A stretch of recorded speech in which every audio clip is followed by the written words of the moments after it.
The Vanishing Signal. Before we start, like and subscribe my channel for more amazing stories. In the coastal town of Grey Rock, where the fog clung to the cliffs like a blanket of secrets, a mysterious radio station called KGRX went off the air on the night of February 3rd, year 2023. It wasn't just static that replaced it, it was silence. Pure, unnatural silence. The station had been broadcasting for over 50 years, mostly old jazz records, local news, and sometimes strange coded numbers no one could explain. Officer Miles Wren was off duty that night, sitting in his old truck overlooking the bay, tuning the radio like he always did. When the silence hit, he felt something he hadn't in years: fear. By morning, 5 people from Grey Rock were missing.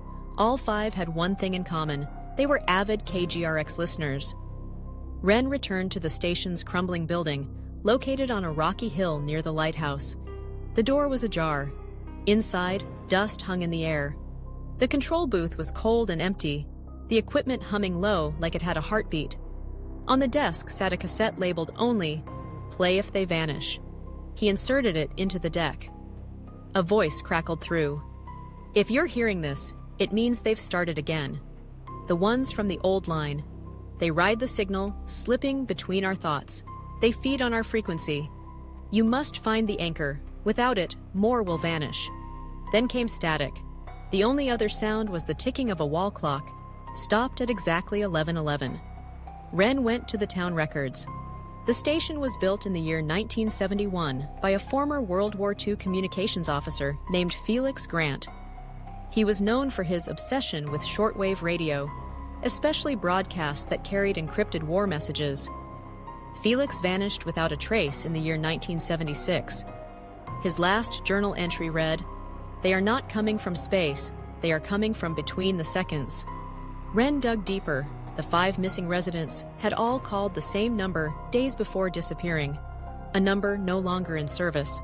But when Wren dialed it, he didn't get a disconnected message.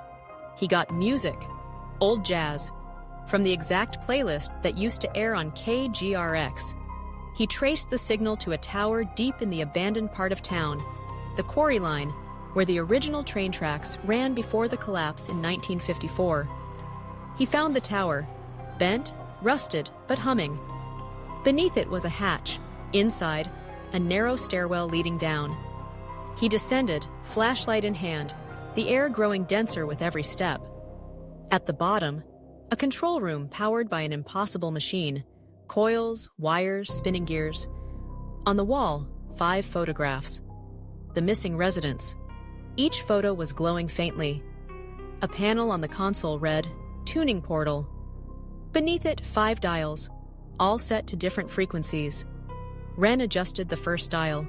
The photo flickered. Suddenly, a voice whispered from the walls, "Turn it back." He turned all the dials to 0. The machine stopped. The glow vanished. And then, a door in the far wall opened. Beyond it, a hallway lined with radio speakers. As Wren walked past each, he heard voices, fragments of lives, confessions, regrets, dreams, as if the walls were recording souls. At the end of the hallway was a final speaker. It said his name, Miles Wren. "You were not supposed to hear the silence." He stepped back. A figure appeared in the darkness, tall, faceless, draped in wires like veins. "You interrupted the cycle. Now you must carry it." Wren ran, up the stairs, out the hatch. The sun had risen, but the tower was gone, vanished. He looked down. In his hand, the cassette from the station. Except now it had a new label. "Next time, play before they vanish." That evening, he received a call. A new person had gone missing, and the silence had returned.